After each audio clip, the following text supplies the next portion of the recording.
Welcome to another of our Pakistan 100 podcast series. My name is Hasanain, and it's an absolute pleasure to be joined today by Professor Tahir Andrabi. Professor Andrabi is the inaugural Dean of the School of Education at LUMS, which is our newest school here. He is also a professor at Pomona College, which is a top 5 liberal arts college in the US. He's been a visiting scholar at MIT and the London School of Economics, and is a founding director and a co-founder of the Center for Economic Research in Pakistan, which is the leading economics research house here. Professor Andrabi, thank you for joining us. You have a vast body of literature over the years of research, in particular on education, and that's where I'd like to keep our conversation today. Can you speak a bit to sort of the overall landscape of education here, and then we'll take it further. Okay, so when I started work in education, the general thrust of both policy making and of researchers was thinking about how to get enrollment up. I'm talking about something like 25, 30 years ago. The discussion was all on getting girls to school, rural, poor, and enrollment became kind of the metric. And that is, you could see that in global policy making as well as in Pakistani policy making. And the canonical model that people had in mind was that there was a single school in a village, most likely a government school, and issues were largely on the demand side, which is that there was poverty, there were cultural norms and traditions for girls, there might be child labor, and so how to start to think about alleviating them. There were two things that were kind of missing with them. Part of it was started coming in as we moved along this path. We started getting more and more kids into school. So Pakistan, the growth in enrollment, well, was never spectacular from year to year, but over a span of a quarter century, the enrollment has gone up quite dramatically in different parts. So that meant that now we had all these kids in school. So then the natural question was, well, when they're in school, what is happening to them in school? So that led to the first kind of the big, I would say, the qualitative jump in our thinking about education, which is starting moving from enrollment to what is called quality. Right. So let's stick with enrollment for a second. Is it true that enrollment is increasing worldwide, especially in sort of developing countries, or is this something that was Pakistan specific, or Pakistan was one of a small group of countries to experience? Well, it's very clear, right? I mean, if you draw these kind of lines on, scatter plots of income and enrollment for all developing countries, Pakistan was actually below. So we were catching up. I mean, our enrollment numbers, I'm saying if you look at the 6 5-year plan as kind of the beginning of kind of modern policy making in Pakistan, the early 80s. So Pakistan was below. So we were catching up. Now it looks like we have reached a stage. So this is kind of new research. We have been doing this systems diagnosis among our research group. And we don't have very good numbers right now to really get at exactly this point. And I'm hoping that this new census will help us triangulate it much better. But it looks like that after a period of reasonably rapid growth, things may have plateaued, which presents perhaps some sort of a puzzle. Okay. But I think that's where we need to get some more empirical work to get at that. And by the way, a lot of work has been done on the Punjab, which is the largest province. Yeah. But I think that we need to do much more work on the other provinces within Pakistan. So I was going to ask a question to that point. The flip side of enrollment is dropouts, and we're all familiar with the 8वीं Jamaat pass and the Chhatti Jamaat pass, people who've dropped out without completing their primary or secondary education. Do we have metrics on how we're doing there? And sort of are there differences? Can we do heterogeneous starts based on incomes, based on regions, gender, other things? That's a very good point to start thinking about. I think there the issue really is we need to do a lot more conceptualization first about what do we mean by the term dropout. So one of the things that we started doing to continue with the quality discussion and to lead into the dropout discussion is that, how do you start measuring quality? How do you start, looking at what kids know? What was called the whole thing about learning outcomes. So that's one of the things we really started doing extensive design and calibration of tests based on Pakistan curriculum and so on. And one of the things that started coming out, which was really the beginning of the LEAPS report, which was done by my co-authors Asim Khaja and Jishnu Das, is that the standard of learning was really low. And in particular, all the testing that has been done by Pakistan, so for example, board exams and things like that, the interesting thing about them was that the discrimination in those tests was really in trying to separate people at the top from those not at the top, let's put it this way. So Pakistani tests, Pakistani education system is very good, and I think that's a legacy of our British heritage, colonial, is on what I would call picking winners. But the vast majority of kids that we were testing, if we started going with Pakistani tests, we weren't picking up any variation. I mean, all those kids were lumped together as failing kids. So the model kid in Pakistan was failing. So we really, in order to really get a sense of learning in Pakistan, what we had to really do was to start thinking about how do we really understand learning variation, learning quality in a system which, in a statistical sense, the model kid is failing. So let me just get a clarification on that. You're saying that the most common outcome is for the kid to fail. That's what we mean by model, right? Yeah. But you're also saying that the system is fairly good at picking winners. I think that if you look at it, right, I was looking at your last podcast, and when Lakwi says that, Pakistani kids do really well wherever they go. That's what I mean by picking winners. Okay. My sense is that, if in the Pakistani system, you look at the top 5% of kids, which is a lot of kids, right? Yeah. Pakistan is huge. I think the system does a pretty good job of, if somebody comes and says, I look at a CV and somebody says, I'm in the 98th percentile kid in Pakistan, I think that's pretty good. I see. But on the other hand, if somebody tells me if I want to hire the 50th percentile kid, or the 40th percentile kid, or the 30th percentile kid, no idea. Right. Which is true across the board. Right. And I want to bring it back to the dropout question. So one of the questions that was coming out is, so we started looking at this question about learning, and we were also doing in LEAPS a household survey.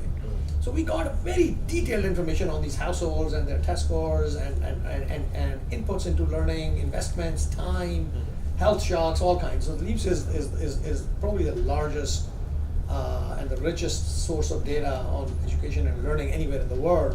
And it's longitudinal, so we are tracking these kids. One of the things we started noticing was there's a lot of variation within households. Okay, so if you are starting, so the first generation of research and the policy was very crude, right? Most of them, they thought that the interesting question was across households. That's what people say, it's across rich and poor. Yeah. But there's a lot of variation within households. So we really spent a lot of time thinking about it. I'll give you an example. We asked parents. So we are very interested in what do parents know, because parental investments, parental aspirations are really important in terms of where kids land up. We know that from all kinds of work. So we started asking parents to rate their kids in terms of intelligence, in terms of their ability to work hard, their conscientiousness, and on 3 or 4 metrics.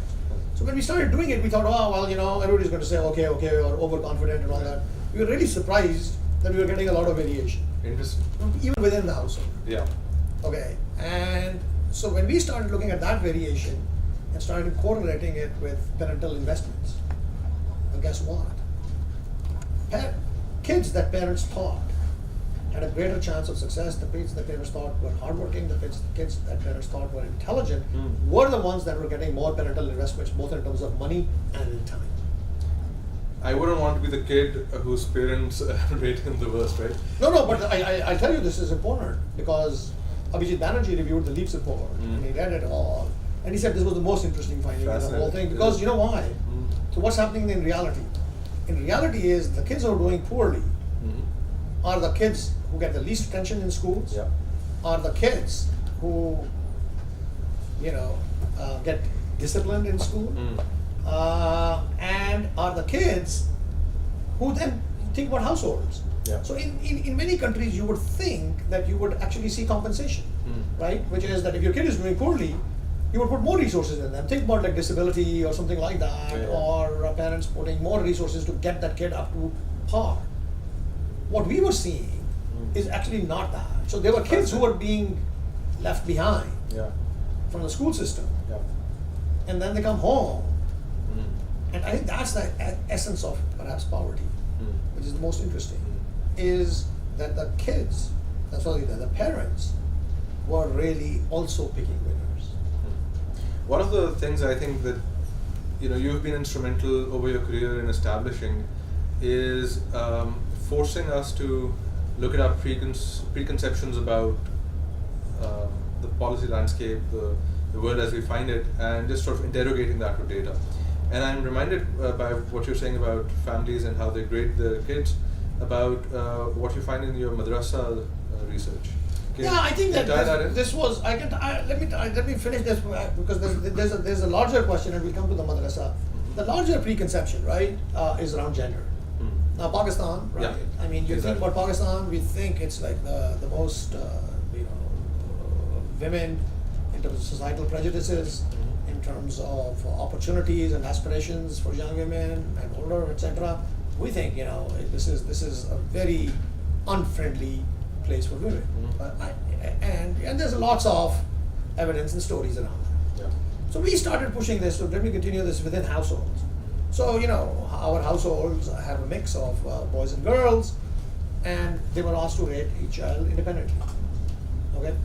So what we found is that there was a variation within girls and there was a variation within boys.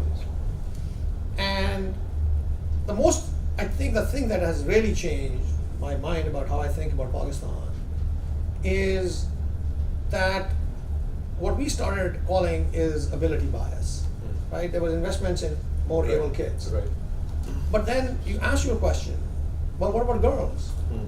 And what we found is that the girls that they were rating more ably were the ones that they were also investing in. Right. So ability bias is as large as gender bias. So it's true there's gender bias. So there's more investment in boys than in girls and so on. But I'll tell you, I've done this calculation. The difference between a high ability girl and a low ability girl, right, in terms of, let's think about continuation, attainment, enrollment, etc., is of the same magnitude, so this is within girls, is of the same magnitude as between the average boy and the average girl.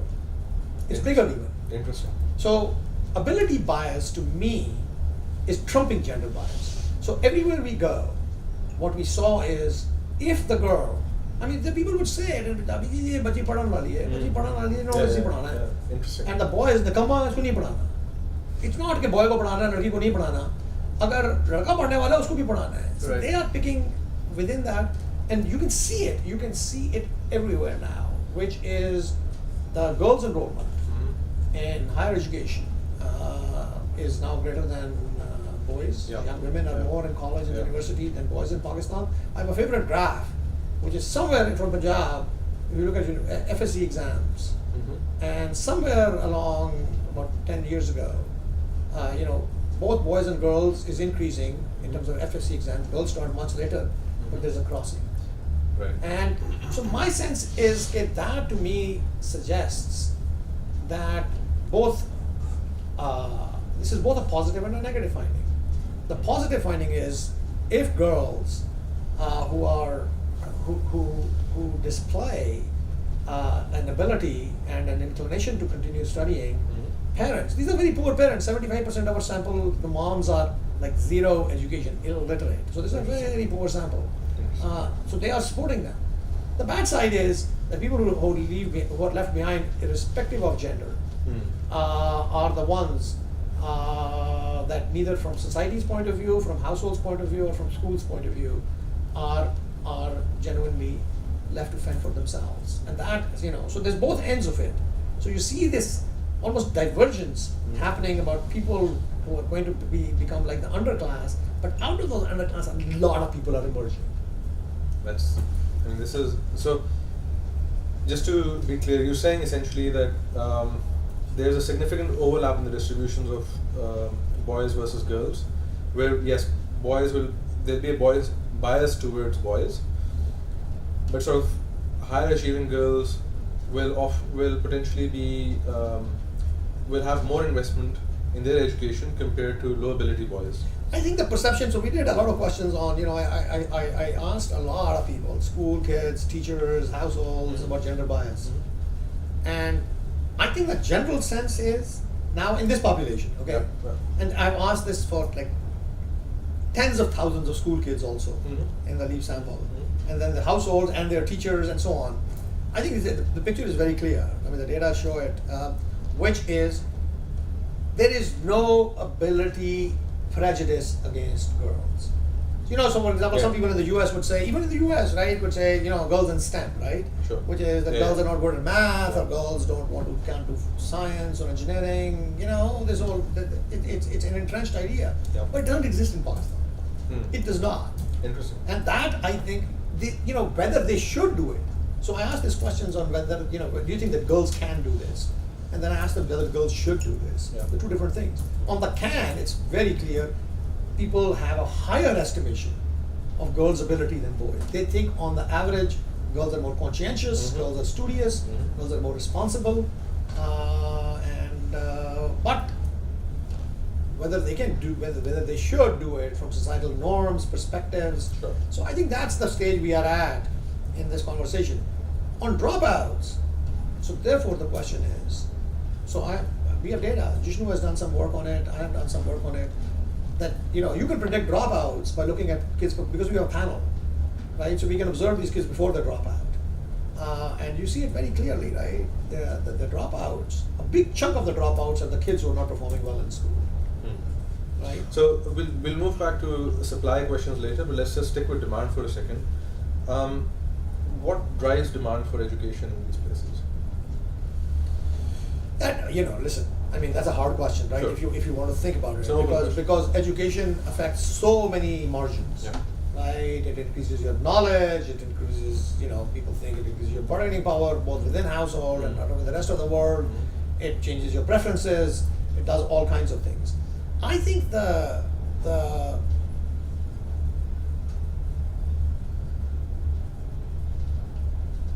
a bigger point here, which is, sometimes I joke when I give talks, which is that the demand curve actually does slope downwards in Pakistan as well. I don't think the Pakistani family, Pakistan, I want to argue against Pakistani exceptionalism. That somehow our parents are different, that somehow our kids are different. Listen, if you look at parental preferences, parental aspirations towards their kids, of course you control for income, right, and other stuff. I don't think it's any different from that in California.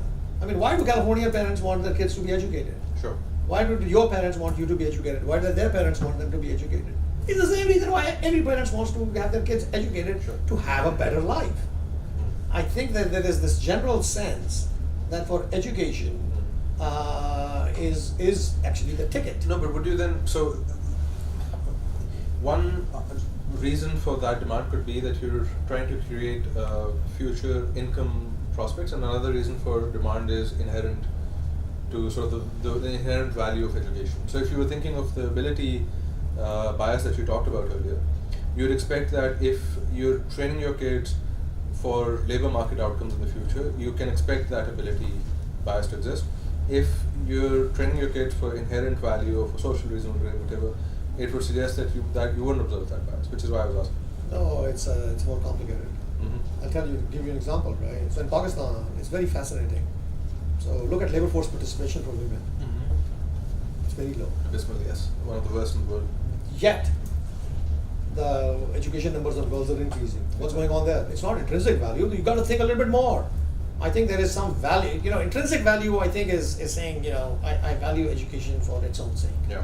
Right? Which, by the way, right, I mean, I just don't know about how many people will do that, even among all kinds of people, right? I mean, Sure. Let's keep that aside for a second.